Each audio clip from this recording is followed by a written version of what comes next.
Olá, crianças! Tudo bem com vocês? Vocês estão prontos para começarmos mais um culto? Vamos orar para nós começarmos? Senhor, nosso Deus e nosso Pai, nós te agradecemos por esse dia, nós agradecemos ao Senhor porque o Senhor tem cuidado de nós, porque o Senhor tem cuidado da tua igreja. Pedimos que o Senhor abençoe cada membro de maneira especial, cuide de cada um deles, abençoe aqueles que estão doentes, que o Senhor possa estar curando, Senhor, abençoando também a recuperação de cada um deles. Muito obrigada porque o Senhor tem cuidado de nós. Nos abençoe, nos ajude para que possamos aprender mais sobre o Senhor e que possamos colocar em prática tudo o que nós aprendermos. Em nome de Jesus, amém. Bom, semana passada nós vimos que a igreja é composta por pessoas diferentes, né? Nós temos uma coisa que nos une, que é Jesus Cristo, que é o mais importante, mas que nós somos diferentes, embora façamos parte do mesmo corpo. E a nossa atividade era então mostrar os irmãos de mãos dadas, cada um com suas características. Vamos ver então a atividade?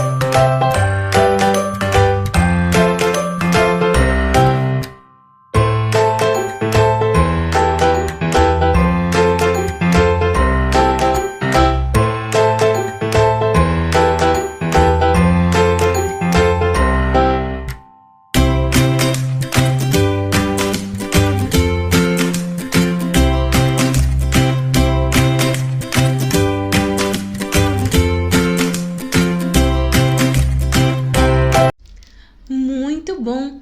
Quantos irmãos tão diferentes, e assim é o corpo de Cristo. Cada um tem as suas características e todas elas devem ser usadas para a glória de Deus. E falando na glória de Deus, vamos cantar juntos a nossa música que fala como eu posso glorificar a Deus e depois a tia Lídia vai contar a história.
Olá, crianças, tudo bem? Hoje nós vamos continuar falando sobre o lugar onde podemos aprender a palavra de Deus. A igreja é o lugar onde podemos aprender a palavra de Deus. E vocês lembram que na semana passada nós falamos que quando Jesus tinha aproximadamente 12 anos, ele foi pela primeira vez ao templo em Jerusalém. E nós falamos que ele conversou com os doutores da lei, com os homens mais sábios, né?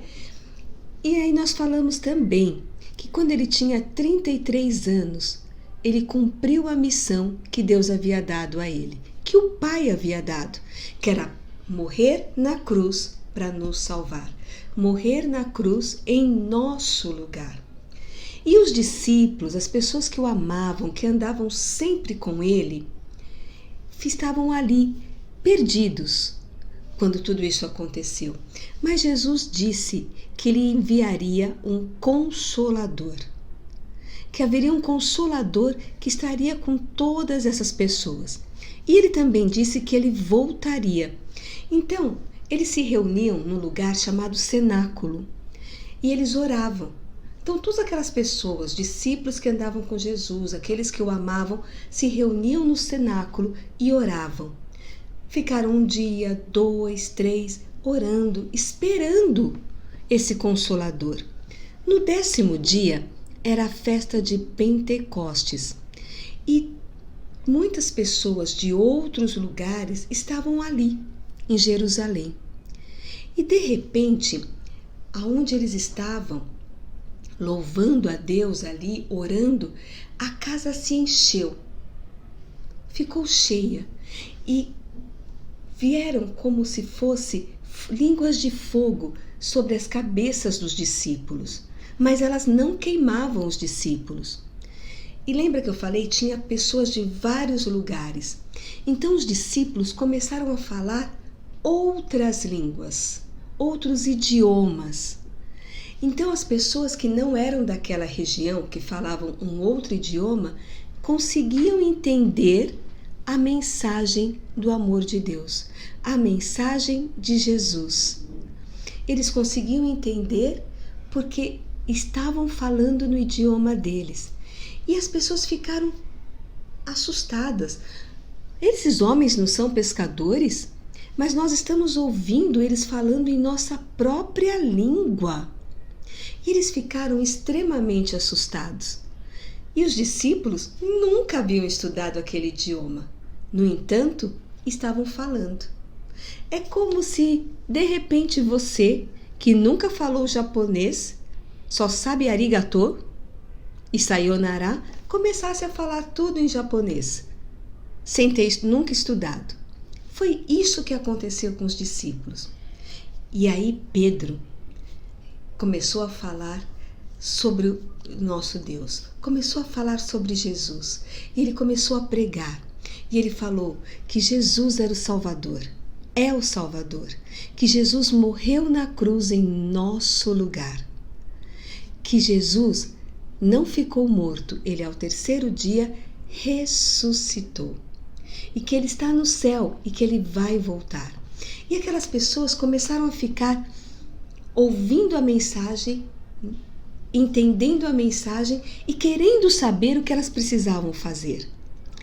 Então, Pedro falou que elas precisavam entregar a vida delas para Jesus.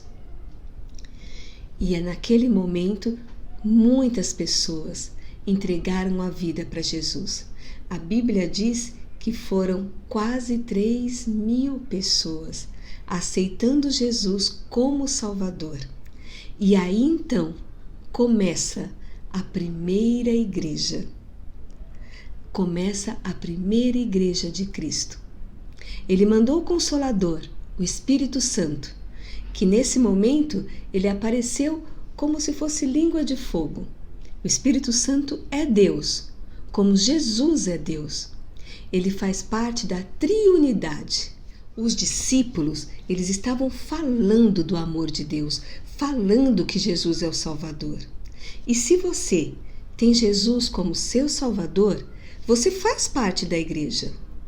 E você tem também como função, obrigação, missão, levar o Evangelho, falar para o seu colega na escola, falar para o seu vizinho.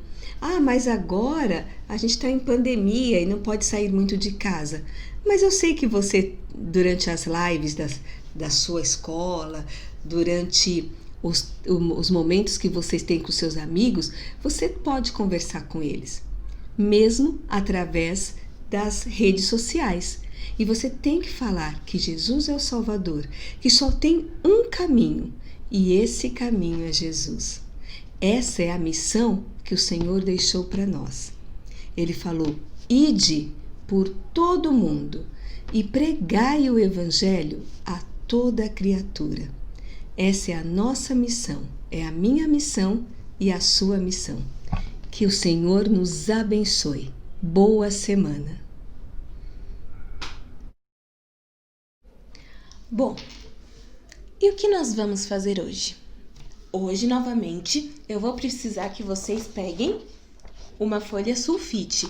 Então, quem não pegou, que eu acho que são todos porque eu não avisei antes, corre lá, dá um pause nesse vídeo e pega a sua folha, que nós vamos fazer juntos o começo da atividade.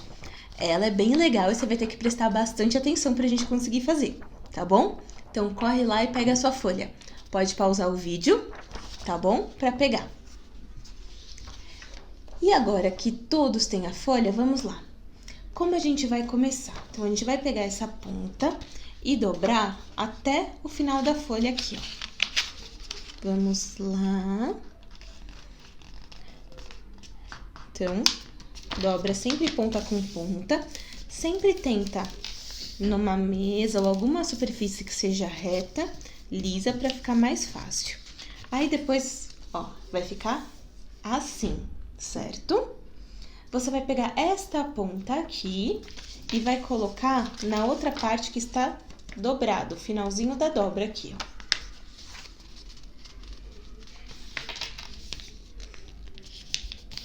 Passa a mão. E nós temos uma casa. E o que isso tem a ver com a história de hoje que a tia Lídia contou? A primeira igreja, as pessoas que aceitaram a Jesus como Salvador, que reconheceram Jesus como seu Salvador, eles formaram a primeira igreja. E a primeira igreja, ela se reunia em casas. E não foi só essa igreja.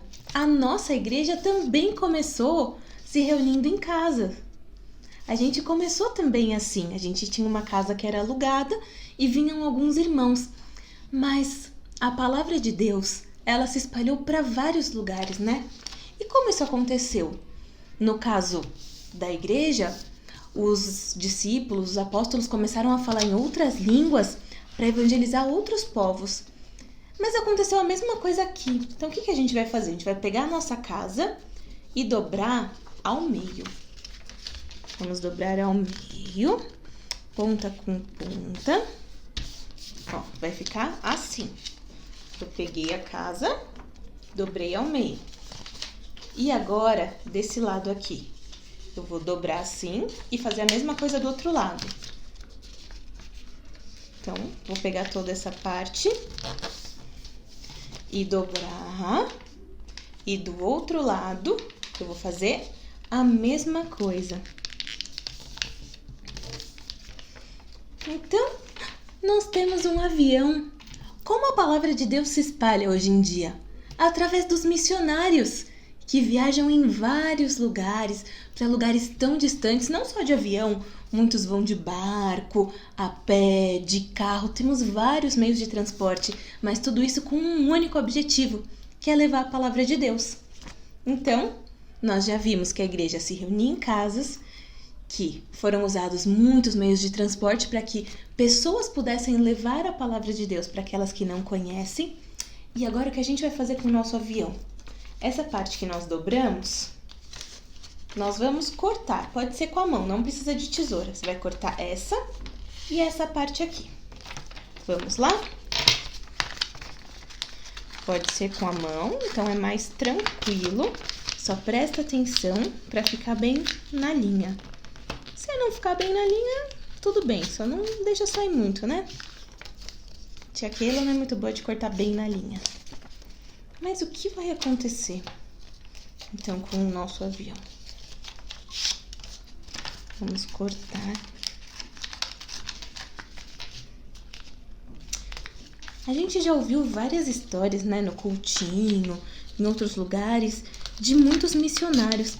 E a gente viu como eles passam por situações tão difíceis, como é difícil levar a palavra de Deus. É um privilégio muito grande, mas tem muitos empecilhos, né? Muita gente não gosta, tem muitos problemas, principalmente financeiros, por isso que a gente fala tanto da importância da oferta missionária e tudo isso. E quando a gente olha para cima, então, a gente só pode enxergar uma coisa nessa nossa flecha. Quem será que sustenta tudo isso? Qual é a causa da igreja e por que a igreja existe há tanto tempo e nunca deixou e nem vai deixar de existir?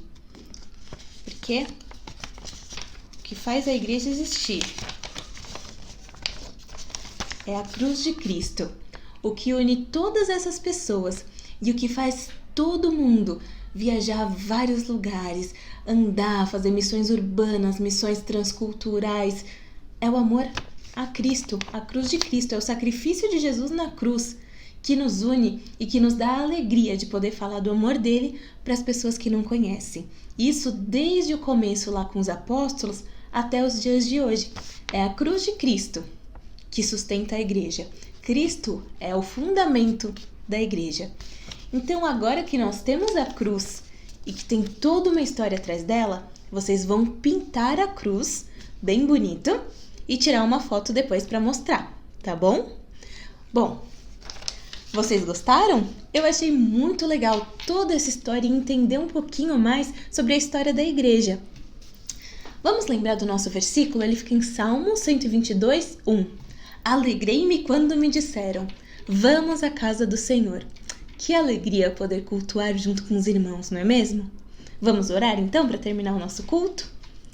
Senhor nosso Deus, muito obrigada por esse dia, obrigada porque nós pudemos aprender mais sobre a Tua Palavra, muito obrigada porque o Senhor nos une em Cristo com os nossos irmãos, obrigada porque o Senhor nos dá a alegria de poder falar da Tua Palavra para as pessoas que não Te conhecem e nos ajude para que nós possamos continuar falando do Senhor, independente do que aconteça. Em nome de Jesus, amém.